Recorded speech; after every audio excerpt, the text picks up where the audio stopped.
vamos a ver en el transcurso de las clases, cuando escuchen la descripción de algunas bacterias, qué sé yo, un ejemplo de este microaerófilo son las neiserias, una de las bacterias que produce la gonorrea, es un microaerófilo.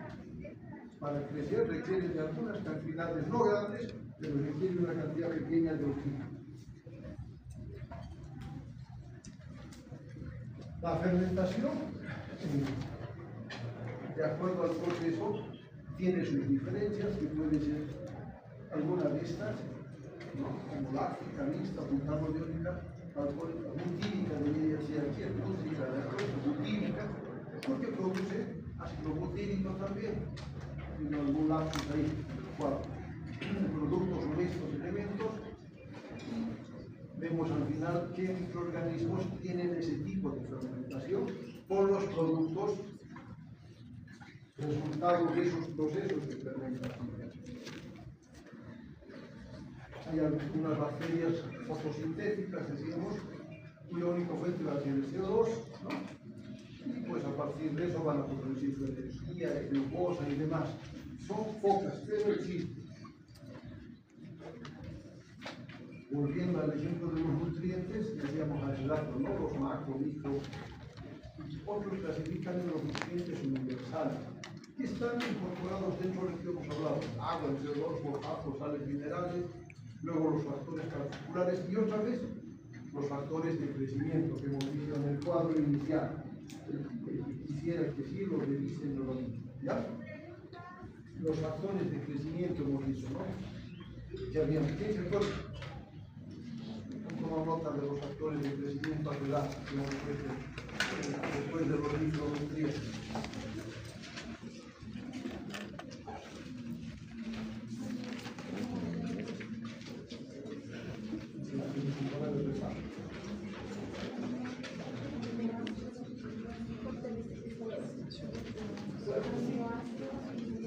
No te escucharía tu compañero. No tengas miedo de hablar en público, y así comenzamos luego a hacer. Luego pensamos, pueden estar en este mundo, ¿por qué no? ¿Cierto? Yo también era muy, tal vez más, yo creo que más de ustedes, pero algunas podemos ser ayudados. Aminoácidos, vitaminas y bases Aminoácidos, vitaminas y bases nitrogenadas, es decir, moléculas orgánicas específicas, pero en pequeñas cantidades, ¿cierto? Entonces, no tienen una función biosintética propia, por sí solas no van a generar, sino contribuyen, ¿cierto? Son factores de crecimiento, contribuyen al crecimiento. Tampoco, como está resaltado, no sirven como fuente de energía, ¿ya? Por ahí en el examen se me ocurre preguntar en qué dejar subrayado. Los factores de crecimiento son fuentes de energía, no. Estos factores de crecimiento, como hemos escuchado, pueden ser coenzimas, precursores, vitaminas, son elementos entonces que la bacteria no los produce por sí sola, tiene que tomarlos del medio externo. Y aprovecha la oportunidad que haya para tomar lo que hay. No es uno solo, no son todos ellos, pero evidentemente contribuyen a sus procesos biológicos. Ejemplo, ¿no? Un género se llama Brucella, que requiere como factor de crecimiento no los aminoácidos, sino algunos elementos como esta biotina, niacina, tiamina, ácido pantoténico. Sí, habían sido aminoácidos, ¿no es cierto?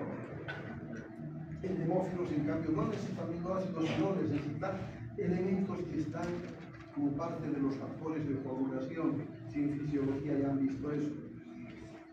En esos procesos fisiológicos, la sangre tiene elementos que permiten esa coagulación. Algunos de esos elementos le sirven a este hemófilos, que es un género, como factor de crecimiento. ¿No? Eso le llamamos en este caso el grupo hemo y los piridinonucleótidos. Es decir, no han de ser necesariamente vitaminas, aminoácidos, ¿no?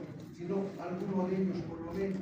Por eso les decía, no van a utilizar alguno para sus procesos finales. Cuando se produce el crecimiento bacteriano, se hace, actualmente alguien tiene un marcador, de cualquier color. Llamamos curva de crecimiento bacteriano, donde hablamos de 4 fases principales: una fase de inicio, una fase exponencial, una fase estacionaria y una fase de declinamiento. Por eso hablamos de una curva, ¿ya? Hablamos de 4 fases.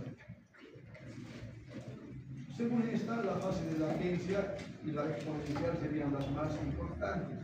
Sí, porque en esta fase de latencia es cuando la bacteria se mantiene en equilibrio, utiliza sus recursos de manera sostenible hasta donde pueda, de manera que no aumenta su población.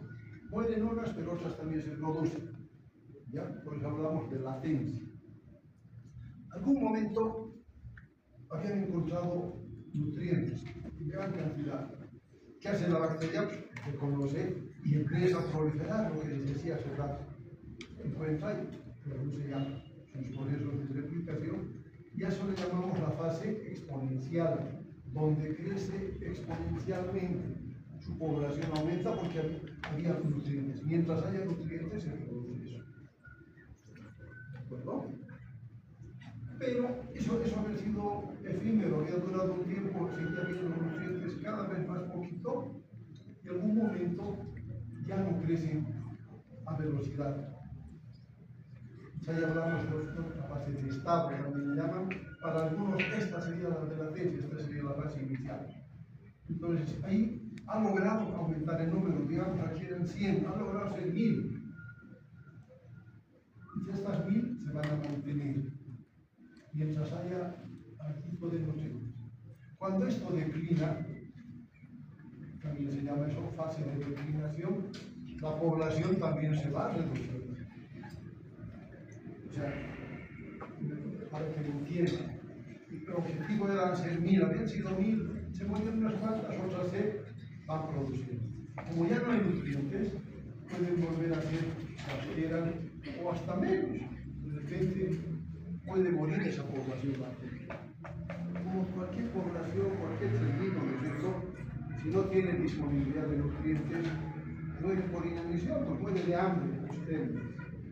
Entonces, si en ese medio donde estaba la bacteria dejaron de existir nutrientes, también puede morir esa población.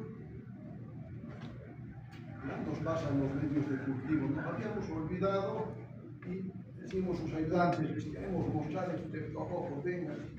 Ya no había nada porque ese medio de cultivo, como le estamos dando nosotros, hay que renovar, lo que hacen es sembrar en otro, hasta que calculamos se va a acabar, hay que pasar en otro, y así sucesivamente mantenemos una población mucho tiempo. Pero si pensamos que ahí se van a mantener, pues no, es un espacio reducido. Como pensar en el ejemplo de Plato, ¿sabes? Ayer había comida, nos comí todos, pero ya no podemos salir. ¿Y ahora qué comemos? Pues empezamos con problemas. Pasa lo mismo, por eso habla de 4 fases de la curva de crecimiento. ¿Qué es eso? Algo que si hacen una revisión de curva de crecimiento, van a encontrar eso. ¿De acuerdo? Entonces, la fase de latencia, como dice, no depende del estado fisiológico. Para algunos es esta, la de base. La exponencial, que es la que permite crecer, la tasa de crecimiento es máxima, ¿no? Y luego ese crecimiento que ha de depender eso, ¿no? Del agotamiento de uno o varios nutrientes, no solo contribuirá a eso, también la acumulación de sustancias tóxicas. Igual que nosotros, ¿no? Así como se come, se descome, no temas de otra cosa. Tiene que haber parte de ese proceso. Las bacterias también. Y de repente, cuando estaban en el mejor, cuando era la mayor población, también había mayor cantidad de desechos. Pasa con nuestras ciudades, ¿no es cierto? Antes, cuando éramos poquitos en la fase, el Chopiapo todavía era límpido, todavía tenía aguas transparentes. Todos vertimos desechos al Chopiapo, pues lejos está de ser lo que era. ¿Por qué? Porque cumple la función, ¿no? Pero influye. Todo eso irá pues hasta un pH desfavorable si se acumulan toxinas, desechos, que pueden llevar eso a la muerte de esa población bacteriana. A eso se refiere la curva de crecimiento. Que sería bueno revisar. Volviendo a todos el catabólico. complementarios que van a permitir la disponibilidad de energía a partir de los precursores a nuestro dedo.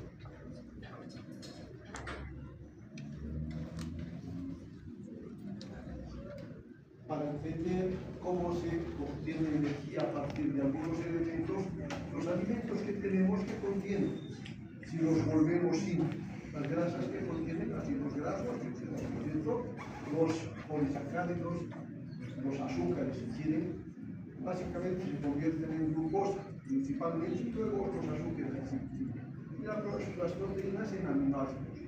Todos estos procesos luego para la bacteria, al final deben formar lo que se llama la acetilcoenzima A, que es útil en un ciclo. Esta acetilcoenzima A, para que producto de ese ciclo y la fosforilación oxidativa tengamos la síntesis de moléculas de ATP que la bacteria necesita para sus procesos. Vamos a acabar en 5 minutos. Producto de ese metabolismo, por ejemplo, vamos a acordarnos de las vías por las cuales este metabolismo bacteriano se había manifestado. La principal es la glucólisis. ¿Van a acordar? La mayoría de las bacterias, sí. Esta glucólisis se llama también el ciclo de Mayer-Hoff-Parma. En bioquímica también les hablo, creo que llevan, ¿no es cierto? Van a acordarles ese ciclo de Mayer-Hoff. Pero, como no todas las bacterias siguen el mismo proceso, algunas van a seguir alternativamente esta vía de las pentosas fosfato o shunt de las pentosas, como un desvío, que es más rápido, o alternativa para bacterias que la tienen. Y otras todavía que siguen una segunda vía alternativa, como es el ciclo o la vía de Enzler-Rudolph. Esas tres vías son las que sirven en su metabolismo. La glucólisis, es decir, la vía de la glucólisis, empieza, por ejemplo, con la glucosa que sigue diferentes procesos. Si enredamos con los detalles, pues bioquímica solamente para ver como resultado final que la formación de ese piruvato como base luego para que haya lo que les decíamos, la vía de las pentosas fosfato, que parece más simple que la anterior, que igual a partir de la glucosa, y el resultado va a ser gliceradeto y piruvato. ¿No? Un ciclo alternativo. Y la otra vía de las pentosas, explicada de esta manera.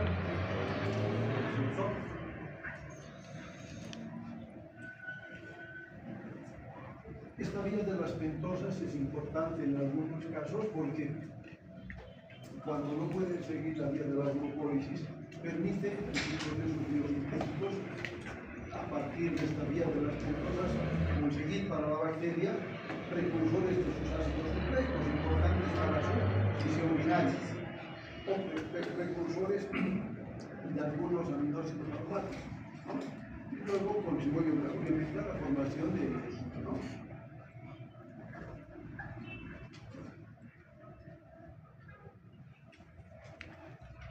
Y la tercera vía que les decía está dentro del Rudolph. Igual a partir de las glucosas también se va a producir piruvato, ¿no es cierto? Con algunas diferencias entre uno y otro proceso. De esos tres, acuérdense, es suficiente. Yo espero que vean el mecanismo como tal en bioquímica. Recogiendo vía de Mayer-Hoff, vía de las pentosas, la vía de Rudolph. Esta tercera vía no la vamos a ver en las eucariotas. Nuestras células, por ejemplo, siguen esa vía de la glucólisis también. Por eso es que en bioquímica les hablan, no es microbiología, pero nosotros también hacemos esa glucólisis. Y el resultado es lo que estamos viendo. Creo que hemos acabado aquí. Bien, espero haya sido útil. Y ya les digo, lo que estaba subrayado, lo que pensé de algunas cosas grandes que he querido puntualizar. Y esto les explico, no me interesa que se aprendan a esa chiquita, porque no nos toca el problema. Simplemente saber que ¿de acuerdo? Gracias por su atención.